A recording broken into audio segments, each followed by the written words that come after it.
system up and running for the engines.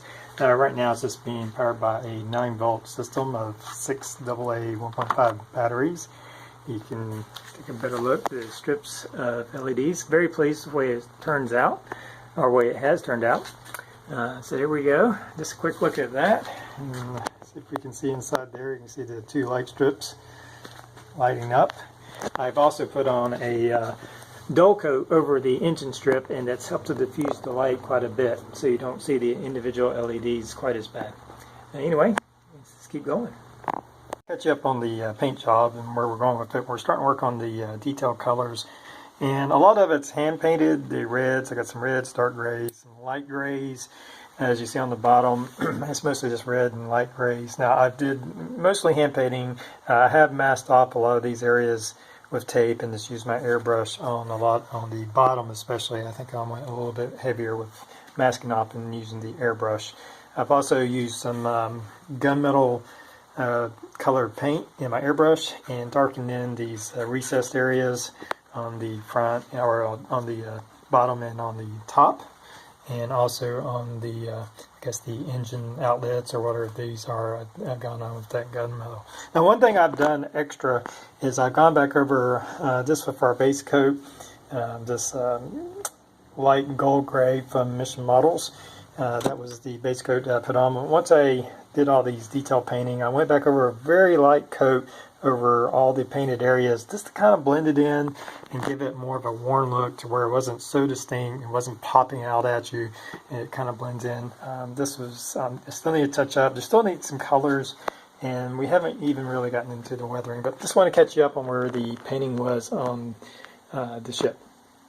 I finished up most of the detail painting, and I've added in some chipping effects by simply taking a little piece of spongy material, and this is off one of those sponge paint brushes, and tear it off, and then take some of the base coat paint, again using these light gold gray, and putting just a little bit, kind of dampen it off, kind of like a lot like dry brushing, and then just tapping the same color as the rest of the ship is, and then that will give you some chipping effects. You can see where I've done it here and here and here.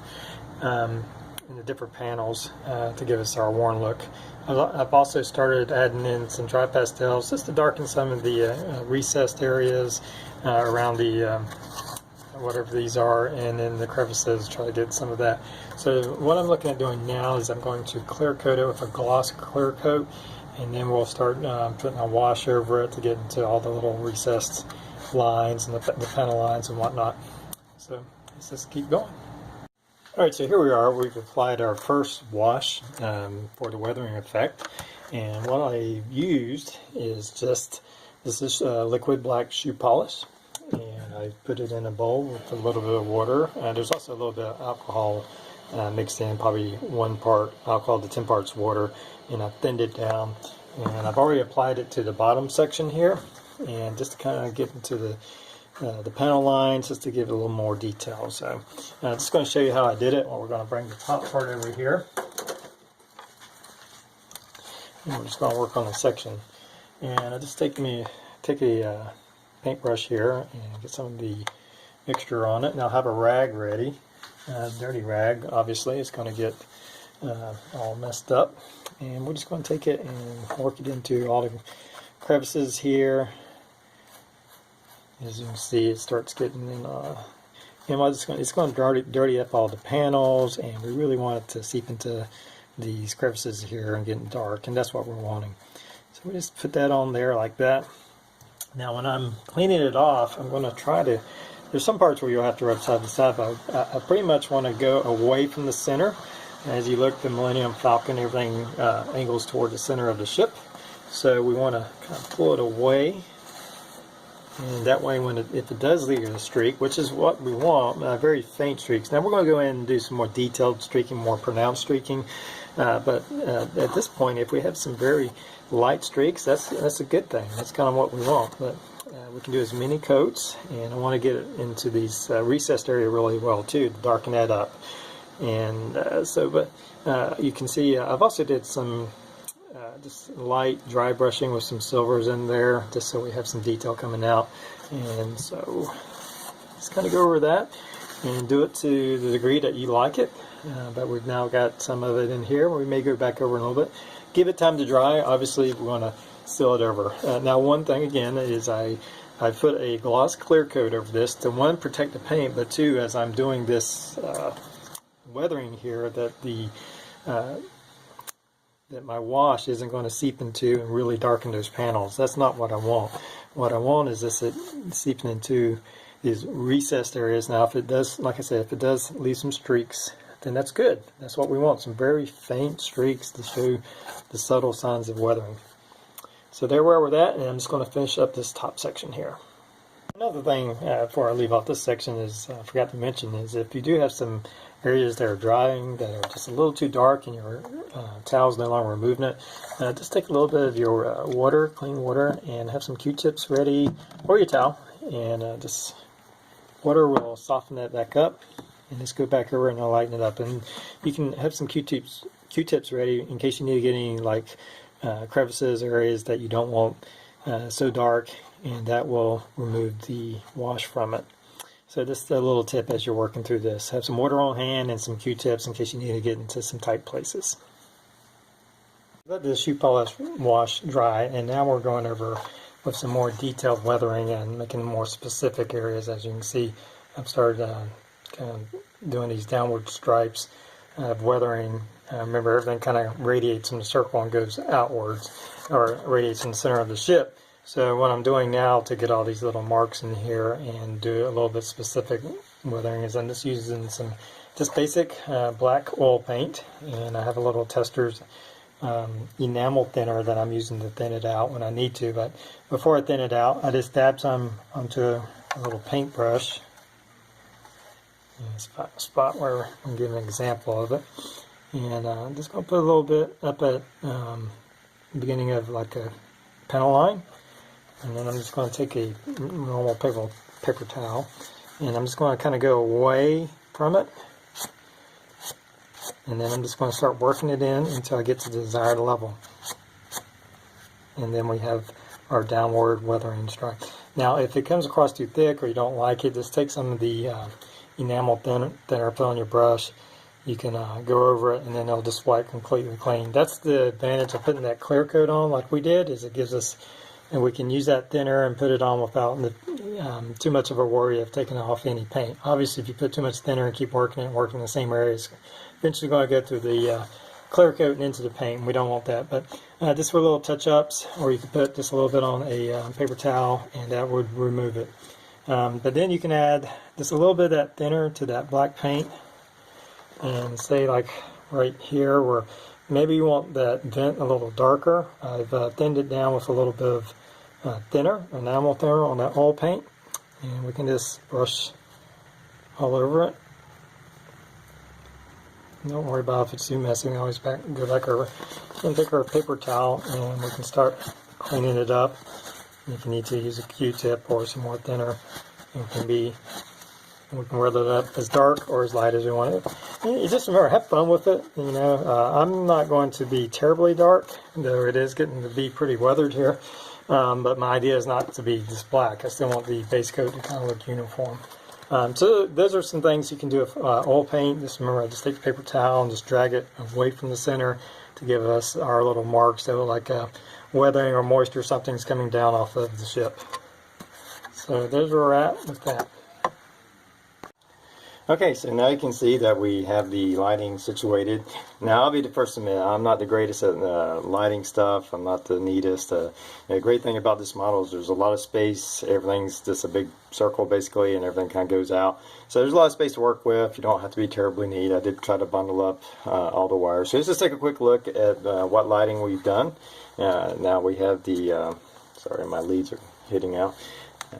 We have the front lights, driving lights if you may, right here. You can also see in this back part right here, in between the mandibles, we have a couple of fiber optics with some red lights. Now this may or may not, I think I have seen lighting in there on some pictures of the in the movies. Just kind of depends on which shots you're looking at. We have some lights situated over each of the landing bay, and get that. And so once we have the landing gear in there that'll shine down and give us a nice light over the landing gear. We have some red lights in each of these side ports, I guess, right here, and there's our LEDs, and there's our light for our ramp to the ship. So, and that's this right here.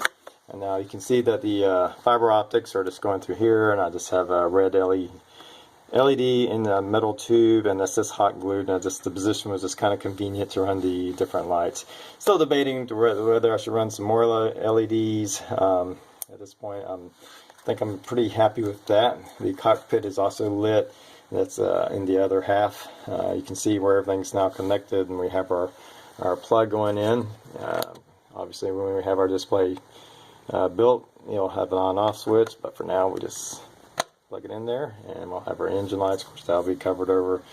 And I do have one error that I've made. I went ahead and tied everything together and connected to the power connecting point, but I haven't connected the cockpit wiring, so I'm going to have to splice. I'll probably splice this wire so I can get in there and connect that to that. So this simple error, easily fixable, but that's a little bit of lighting. Again, super simple on that, but it'll do the job, and I think it'll look pretty nice once it's finished. And I'm really happy with how these front lights came out. I thought that worked out pretty well, considering we just used some plastic screw in there. So there we go, and let's keep going. So here's a extra purchase I made for this project. This is from Shapeways. Obviously this is the Turbolasers. The factory one was just very disappointing. Just very simplistic, not hardly any detail to it, and just really, since it was going to be very visible top part of the gun, I think it's a focal point of where your eyes are going to look at. I decided to purchase this. Now this ran $10 for the part and $5 for shipping, so about $15 for this part, which is about an inch and a quarter long. It says 1/72 scale, but it is nicely detailed. It is a little bit wider than the factory part, so I've already did the work to the joint that holds it on top of the Falcon. There's like a kind of a U bracket, and what I did is simply take my Dremel with a sanding tool and sand out the sides of the U to where this would fit in, so it's nice and fitted in. I've primed over it. I've since put the base coat with our Mission Models light gold gray color on it, and I just have to do a little bit of weathering to it, and then I'm going to super glue it in place, and that's going to be probably the finish of the project there, and we'll have a reveal here when I come back. Okay guys, so here we are with our finished Millennium Falcon, our Revell Snaptite Max 1/72 scale Millennium Falcon. I think it turned out really good. I'm excited about it. I think overall I spent less than $100. I do think I went over the $75 mark when I added in the Turbolasers, but that was just well worth it. Now I did only purchase one. The bottom, it's in the landing formation obviously, and the bottom's not very visible, so I didn't worry about it. It fit, well, $10 per part, but $5 for shipping. That was a lot for a tiny little part that's just over 1 inch, but on the top it's very visible. Your eyes go straight to look at that, and so I wanted something that would look nice. So it turned out pretty good. The display for now is just really simple. This is just a piece of MDF board with some texture painting on it. It has, of course, there's a plug that comes through the bottom of the board, plugs it to our Falcon, so we can remove our Falcon and we can put it on another display later down the road if we wanted to. But right now this display's very nice, just sitting on this raised board. Of course, we have our battery pack underneath. There's like a small box that's glued to the board to give it a space for the battery and the switch. So we'll go ahead and turn that on, and of course from here we can see the lighting of the cockpit. We have the lighting of the engines and the forward lights and whatnot. I didn't try to light this area over here in the gunner's port. It was just going to cause a lot of work, and I didn't think the payoff would be very worth it. I wanted to keep it within the budget, but overall, I think it turned out pretty well. Of course, from the last segment that I taped, where I did go over with a lot of just little detail work, painting, dry pastels, just here and there, and that's all personal taste. You know, how dark you want to get it, how many weathering marks, how much rust, all that kind of stuff. That's just up to you. I kind of gave you the premise of how I go about it, but I've gone in and done a lot more little detail work on the top and bottom of the ship and around it. So after I got all of that finished, I did do a final coat of Vallejo's matte varnish, and I just airbrushed that on to finish out, give it that kind of dull look all over. So that's it. I hope you've enjoyed the project, and I'm going to, until next time, guys, if you do like my channel and like these videos, please like and subscribe. Appreciate you viewing in, and I'm going to leave you with some pictures of the Falcon.